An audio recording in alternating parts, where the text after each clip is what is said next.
नमस्कार, आपका स्वागत है हमारे खास कार्यक्रम प्रगति की ओर हरियाणा में और मैं हूं आपके साथ ज्योति। आज हम बात करेंगे कि सीएम मनोहर लाल ने हरियाणा प्रदेश के विकास के लिए क्या कुछ फैसले लिए हैं। हरियाणा में मनोहर सरकार के कार्यकाल के दौरान प्रदेश में पात्र नागरिकों को सरकारी योजनाओं और सुविधाओं का लाभ उनके घर द्वार पर मिल रहा है। पूर्व की सरकारों की भांति लोगों को सरकारी कार्यालयों के चक्कर नहीं काटने पड़ते और प्रधानमंत्री नरेंद्र मोदी के नेतृत्व में केंद्र सरकार की ओर से आम जनता की तकलीफों को दूर करने और समाज में अंतिम पायदान पर खड़े अंतिम व्यक्ति की जरूरत को पूरा करने के लिए निरंतर कार्य किया जा रहा है। और इस दिशा में देश भर में चल रही विकसित भारत संकल्प यात्रा उन लोगों तक पहुंचने का बड़ा माध्यम बन गई है जो किसी कारणवश अभी तक सरकारी योजनाओं से नहीं जुड़ पाए। भारत को विकसित राष्ट्र बनाने के लिए प्रधानमंत्री के संकल्प को पूरा करने में ये यात्रा अहम भूमिका निभा रही है। भारत को विकसित राष्ट्र बनाने का पीएम मोदी ने लिया संकल्प। विकसित भारत यात्रा से लोगों को मिल रहा लाभ। विकसित भारत संकल्प यात्रा निभा रही अहम भूमिका। पात्र नागरिकों को घर द्वार पर मिल रहा सरकारी योजनाओं का लाभ। पीएम मोदी ने गरीबों को कई योजनाओं की दी सौगात। पिछले 8 वर्षों में लगे 28,000 फूड प्रोसेसिंग यूनिट। सरकार ने जनसंवाद कार्यक्रम को यात्रा से जोड़ा। विकसित भारत यात्रा में लगभग सभी गांव और वार्ड को किया कवर। वंचित और अंतिम व्यक्ति तक पहुंची सरकारी योजनाएं। मुख्यमंत्री मनोहर लाल ने रविवार को चंडीगढ़ में वीडियो कॉन्फ्रेंसिंग के माध्यम से विकसित भारत संकल्प यात्रा में भागीदारी कर रहे लोगों से संवाद करते हुए कहा कि देश और प्रदेश में पात्र नागरिकों को सरकारी योजनाओं और सुविधाओं का लाभ उनके घर पर मिल रहा है। पूर्व की सरकारों की भांति लोगों को सरकारी कार्यालयों के चक्कर नहीं काटने पड़ते। प्रधानमंत्री नरेंद्र मोदी के नेतृत्व में केंद्र सरकार की ओर से जनता की तकलीफों को दूर करने और समाज में अंतिम पायदान पर खड़े व्यक्ति की जरूरत को पूरा करने के लिए निरंतर कार्य जारी है। उन्होंने नागरिकों से अनुरोध किया कि यात्रा में अधिक से अधिक भागीदारी सुनिश्चित करें और केंद्र और राज्य सरकार के योजनाओं का लाभ उठाएं। मुख्यमंत्री ने कहा कि इस यात्रा का उद्देश्य है कि भारत देश विकसित देशों की श्रेणी में कैसे आए। आज दुनिया के लगभग 200 में 37 देश ऐसे हैं जो विकसित श्रेणी में आते हैं। प्रधानमंत्री ने विजन रखा कि आने वाले 25 साल अर्थात देश को जब आजाद हुए 100 साल पूरे होंगे तब वर्ष 2047 में भी भारत भी विकसित राष्ट्र की श्रेणी में आए जहां हर नागरिक की आवश्यकता पूरी हो। सीएम ने कहा कि रोटी, कपड़ा और मकान, शिक्षा, स्वास्थ्य और सम्मान ये हर नागरिक को सुलभ तरीके से मिलेगा तो वहीं उस दिन हमारा देश विकसित होगा। मुख्यमंत्री ने कहा कि लोकतंत्र में सरकार का कार्य जन कल्याण के लिए कार्य करना होता है। बहुत सी सुविधाएं और योजनाओं का लाभ लेने के लिए नागरिकों के सक्षम जो परेशानियां आती हैं उन्हें किसी प्रकार से दूर किया जाए ताकि उनके काम सरलता से हो सके। ये सरकार का दायित्व होता है। लेकिन पूर्व के सरकारों के समय लोगों की सरकारी योजनाएं और सुविधाएं प्राप्त करने में बहुत कठिनाइयां होती थी। सरकारी कार्यालयों के चक्कर काट कर लोग थक जाते हैं लेकिन उन्हें कोई लाभ नहीं मिलता। इतना ही नहीं, उन्हें भ्रष्टाचार का दंश भी झेलना पड़ता था। सीएम ने कहा कि गुजरात में लगातार 13-14 वर्षों से नरेंद्र मोदी की सरकार रही। उन 14 वर्षों में भी उन्होंने जनता की तकलीफों को बहुत ही करीब से समझा। वर्ष 2014 में जब प्रधानमंत्री नरेंद्र मोदी ने केंद्र में सत्ता संभाली तो जनता की तकलीफों को दूर करने के लिए नई व्यवस्थाएं बनाई ताकि समाज के अंतिम व्यक्ति को सभी योजनाओं और सुविधाओं का लाभ मिले। सीएम ने कहा कि प्रधानमंत्री नरेंद्र मोदी ने 2 लाख से अधिक सूक्ष्म उद्योग स्थापित करने का लक्ष्य रखा ताकि लोगों को रोजगार के अवसर मिले। हरियाणा में भी राज्य सरकार ने हर ब्लॉक में सूक्ष्म उद्योग स्थापित करने की योजना बनाई। इसके अलावा राज्य में लगभग 65,000 स्वयं सहायता समूह से लगभग 65 लाख महिलाएं जुड़ी हैं। ये समूह अपने छोटे छोटे उत्पाद बनाते हैं और मेलों और बाजारों में बेचते हैं। राज्य सरकार ने शहरों में स्वयं सहायता समूह के उत्पादों को बाजार में उपलब्ध कराने के उद्देश्य से साझा बाजार की परिकल्पना की है। उन्होंने कहा कि हरियाणा में फूड प्रोसेसिंग उद्योग बढ़े हैं और पिछले 8 वर्षों में लगभग 28,000 फूड प्रोसेसिंग यूनिट लगे हैं, जिससे स्थानीय स्तर पर लोगों को रोजगार मिला है। आज मुझे खुशी है कि 30 नवंबर को ये यात्रा शुरू हुई। आज हम 7 जनवरी तक आंकड़ा लगाते हैं तो लगभग 5,000 कार्यक्रम 8300 में से ये हो चुके हैं। बाकी बचे हुए 3300 जो कार्यक्रम हैं, आने वाली 25 जनवरी तक ये सब काम संपन्न हो जाएंगे, ऐसा मुझे लगता है। आज इस अवसर पर ये जो विकास यात्रा, जिसको हम कह सकते हैं कि मोदी की गारंटी वाली गाड़ी, ये जो मोदी जी की गारंटी वाली गाड़ी गांव-गांव में पहुंच रही है, हमारे बीच में आ रही है और हम सब बड़ी संख्या में वहाँ उपस्थित होकर के और इस कार्यक्रम को सफल कर रहे हैं। मैं आप सब महानुभावों का बहुत ही एक प्रकार से अभिनंदन ये करता हूँ। हमारे इन कार्यक्रमों में सब प्रकार के लोग आ रहे हैं, युवा भी आ रहे हैं, महिलाएं आ रही हैं, किसान आ रहे हैं, गरीब मजदूर, ये सब उसमें आते हैं और अपनी अपनी तरह की जो योजनाएं हैं उसका वो लाभ उठाते हैं। मुझे पता है कि जो सबसे पहले दिन 30 नवंबर को जब यात्रा शुरू हुई तो फरीदाबाद में फतेहपुर बिलोच गांव के अंदर जो इस कार्यक्रम को मैंने शुभारंभ करवाया था, तो उस समय एक ऐसा सरकारी योजनाओं को लाभ लेने वाले जो लोग थे ये बड़ी संख्या में आए, लेकिन लगता था कि 25 जनवरी तक पता नहीं लोग कम होंगे ज़्यादा होंगे, एक संशय मन में था।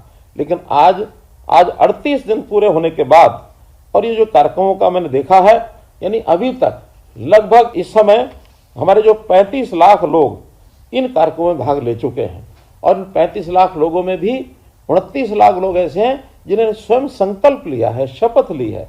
तो इतनी बड़ी संख्या में जो लोग आ रहे हैं और अपनी इन योजनाओं का जो लाभ उठा रहे हैं, तो इससे प्रधानमंत्री जी ने किस प्रकार का कार्यक्रम शुरू किया, उनके विजन, उनकी सोच, इसका पता लगता है कि किस प्रकार और गांव में सारे देश भर में नीचे तक के लोग यहाँ उपस्थित होंगे और सब सरकारी योजनाएं, चाहे वो केंद्र की योजनाएं हैं अथवा प्रदेश की योजनाएं हैं, उनका वो लाभ उठा सकेंगे।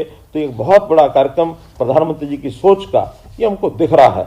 मुझे खुशी है कि विकसित भारत जन संवाद संकल्प यात्रा ये जैसे सफल हो रही है और आने वाले समय में इस यात्रा के माध्यम से लोगों को हमको मैसेज देना है। मैसेज ये है कि भारत अपना देश ये विकसित देशों की श्रेणी में कैसे आए। जैसा हम जानते हैं अभी तक भारत विकासशील देशों में ही आता है। आने वाले 25 साल अर्थात देश को जब आज़ाद होकर 100 साल पूरे होंगे 2047 तक, कैसे भारत देश विकसित होगा, क्योंकि विकसित देश अपने आप में एक पैरामीटर पूरे करते हैं कि वहाँ किस किस प्रकार की आवश्यकताएं लोगों की पूरी हों। हरियाणा में मुख्यमंत्री मनोहर लाल ने हरियाणा वासियों को कई सरकारी योजनाओं की सौगात दी, जिससे गरीब तबके के लोग इस योजना का लाभ उठा सके। वहीं सीएम ने प्रधानमंत्री नरेंद्र मोदी के सबका साथ सबका विकास के मूल मंत्र को अपनाया है और सीएम ने हरियाणा में 5S और 3C पर भी काम किया है। सीएम ने गरीब तबके के लोगों की परेशानियां सुनी और देखी हैं, जिसके बाद से सीएम ने 2023 में हरियाणा में जनसंवाद कार्यक्रम शुरू किया और ग्रामीणों की समस्या डोर टू डोर जाकर सुनी। मुख्यमंत्री ने कहा कि हरियाणा में 7 स्टार विकास की दिशा में बढ़ रहे हैं, यानी शिक्षा, स्वास्थ्य, सुरक्षा, स्वाभिमान, स्वावलंबन, सेवा और सुशासन। इसके आधार पर सरकार नागरिकों को बहुत सी सेवाएं दे रही है, लेकिन पिछली सरकारों की छोटी सोच ने समाज को बहुत ही समस्या में डाल दिया। इनमें मुख्यतः 3C है, यानी करप्शन, क्राइम और कास्ट बेस्ड पॉलिटिक्स। पिछली सरकारों ने लोगों को जातिगत राजनीति में झोंक दिया और जातियों में बांट कर रख दिया। सीएम ने कहा कि आम जनमानस की शिकायतों को दूर करने और सुविधाएं प्रदान करने के उद्देश्य से अप्रैल 2023 से हरियाणा में जनसंवाद कार्यक्रम शुरू किए गए।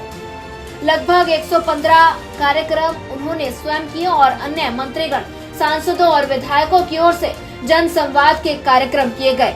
इस प्रकार कुल 1000 से ज्यादा कार्यक्रम हो चुके थे। सभी गांव और वार्डों को कवर करते हुए ऐसे 8300 कार्यक्रम किए जाने थे। लेकिन इस दौरान प्रधानमंत्री ने विकसित भारत संकल्प यात्रा की शुरुआत की तो सरकार ने जनसंवाद कार्यक्रम को भी इस यात्रा के साथ जोड़ दिया। मुख्यमंत्री ने कहा कि हरियाणा में 30 नवंबर 2023 को फरीदाबाद के फतेहपुर बिलोच गांव से विकसित भारत संकल्प यात्रा की विधिवत शुरुआत की गई और इस दौरान आज लगभग 5099 कार्यक्रम हो चुके हैं, जिसमें 37 लाख से अधिक लोगों ने अपनी भागीदारी सुनिश्चित की है। अब शेष 3300 कार्यक्रम भी 25 जनवरी तक पूरे कर लिए जाएंगे। सीएम ने कहा कि मोदी की गारंटी वाली गाड़ी हर गांव में पहुंच रही है और बड़ी संख्या में लोग इसका लाभ उठा रहे हैं। मुख्यमंत्री ने कहा कि यात्रा के दौरान लोगों को केंद्र की योजनाएं जैसे प्रधानमंत्री उज्ज्वला योजना, प्रधानमंत्री आवास योजना, प्रधानमंत्री जीवन ज्योति योजना, प्रधानमंत्री सुरक्षा योजना, मुद्रा योजना, स्वामित्व योजना, मुद्रा योजना, स्वनिधि योजना, फसल बीमा योजना का लाभ मिल रहा है। स्वास्थ्य शिविरों में लगभग 6,42,000 से अधिक लोगों की जांच की गई है और लगभग 4.39 लाख से ज्यादा लोगों के टीबी की जांच की गई। प्रधानमंत्री उज्ज्वला योजना के तहत 29,000 लोगों ने रजिस्ट्रेशन कराया। 7.35 लाख आयुष्मान कार्ड जारी किए गए। सुरक्षा बीमा योजना में 52,000 लोगों का पंजीकरण हुआ। चिरायु हरियाणा योजना में 1.10 लाख नए लाभार्थी जोड़े गए। पीएम स्वनिधि में लगभग 10,000 लोगों का पंजीकरण हुआ। मुख्यमंत्री ने कहा कि 1.17 लाख लोगों को सेवा विभाग के तहत स्वरोजगार शुरू करने और अन्य योजनाओं के तहत लाभ लेने के लिए परामर्श कर दिया गया है। 1.48 लाख लोगों ने परिवार पहचान पत्र अपडेट कराया और 43,000 किसानों ने मेरी फसल मेरा ब्यौरा के तहत जानकारी दर्ज करवाई। मुख्यमंत्री अंत्योदय परिवार उत्थान योजना के तहत 13,552 लोगों को लाभ दिया गया। मुख्यमंत्री ने कहा कि यात्रा के दौरान जिन नागरिकों की शिकायतों का मौके पर ही निदान नहीं होता, उनके प्रतिवेदन मुख्यालय में आते हैं और उन्हें जनसंवाद पोर्टल पर दर्ज किया जाता है। एक एक प्रतिवेदन को पढ़कर संबंधित विभाग को भेजा जाता है ताकि जल्द से जल्द उसका निदान किया जा सके। अब तक जनसंवाद पोर्टल पर 59,000 आवेदन दर्ज हुए हैं, जिनमें लगभग 12,000 के काम पूरे हो गए हैं और कुछ व्यवहार्य नहीं है। हर नागरिक को एसएमएस करके उसके प्रतिवेदन पर की जा रही कार्रवाई की जानकारी दी जाती है। ग्रामीण क्षेत्र के अंदर जल से नल जो प्रधानमंत्री जी ने योजना चलाई थी, हर गांव के अंदर नल से जल ये पहुंचाया गया है। फिर भी बहुत परिवार ऐसे रह गए थे और इसके जो कनेक्शन का एक प्रकार से रजिस्ट्रेशन अभी जो लोगों ने कराया है उनको बहुत जल्दी उसके कनेक्शन मिल जाएंगे। बहुत लोगों के पिछले वर्षों के बिल पेंडिंग थे पानी के बिल अभी हमने कुछ दिन पहले ही योजना बना करके 1 साल का जो पिछला बिल है गरीब परिवारों का, खास करके अनुसूचित जाति के परिवारों का 240 रुपया ही केवल लगेगा, चाहे हजारों रुपया बाकी हो, सब माफ कर दिया है। ऐसे ही अदर देन शेड्यूल कास्ट अनुसूचित जाति के अतिरिक्त बाकी परिवार हैं, उनका अधिकतम 480 रुपया साल का ही देना होगा, इससे अतिरिक्त नहीं देना होगा। ऐसा हमने 372 करोड़ रुपया मूल राशि, उसका ब्याज, पेनल्टी ये सब माफ कर दिए हैं ताकि हम बहुत कम राशि दे करके अपने बिजली के बिल को, कनेक्शन को रेगुलर करा सकें ताकि आपको पिछला बकाया न देना पड़े। और ये राशि भी यदि तुरंत एकदम न दी जा सके तो अगले 1 साल में महीने के महीने हम बांट करके 12 किस्तों में इसको जमा करा सकते हैं। तो मैं यही कहूँगा कि आज प्रधानमंत्री जी का वो जो स्वप्न है उस स्वप्न को पूरा करने के लिए ये जो यात्रा है जिसको हम सफल कर रहे हैं, इसका लाभ हम सबको हो। कोई भी आपकी आवश्यकता है, आप जो बचे हुए गांव हैं वहाँ इसका ध्यान करें कि सब लोग अपने अपने हिसाब से इन यात्रा के स्थानों पर पहुँचें। हर दिन एक रथ के 2 कार्यक्रम होते हैं, एक प्रातःकाल 11 बजे से लेकर के 1 बजे तक होता है, दूसरा 3 बजे से लेकर शाम 5 बजे तक होता है। तो ऐसे 2-2 कार्यक्रमों के अंदर सब गांव के लोग हमारे यहाँ पहुँचेंगे। जिन्होंने लाभ ले लिया है वो भी पहुँचे, नई जानकारियाँ मिलेंगी। जो किसी भी योजना का लाभ लेना चाहते हैं वो भी वहाँ पहुँचें, चाहे उसके अंदर स्वामित्व कार्ड हो, चाहे स्वामित्व की रजिस्ट्रियाँ हों, चाहे बैंक का ऋण हो अथवा किसान क्रेडिट कार्ड हो, प्राकृतिक खेती करने वाले किसानों से भी वहाँ बहुत सी योजनाएं बताई जाती हैं। जन संवाद के इस कार्यक्रम के माध्यम से हम लोग जो कर रहे हैं इसका लाभ सबको हो रहा है। आपको बहुत बहुत धन्यवाद करते हुए मैं अपनी बात समाप्त करता हूँ, शुभकामनाएं देते हुए समाप्त करता हूँ। आपको बहुत बहुत आभार। तो ये थी हरियाणा सरकार की वो उपलब्धियां जो हरियाणा राज्य को भारत के मानचित्र पर एक अलग पहचान दे रही हैं और हरियाणा में सीएम मनोहर लाल के कार्यकाल के बाद से काफी बदलाव हुए हैं। सीएम ने हरियाणा के हर जिले और गांव को परियोजनाओं की सौगात दी है, जिससे आज हरियाणा राज्य विकास की श्रेणी में भारत के सभी राज्यों में अलग पहचान बना रहा है। और इस विकास कार्यों के लिए हरियाणा में सीएम मनोहर लाल के नाम की गूंज है। फिलहाल आज के इस खास कार्यक्रम में बस इतना ही। मुझे दीजिए इजाजत। नमस्कार।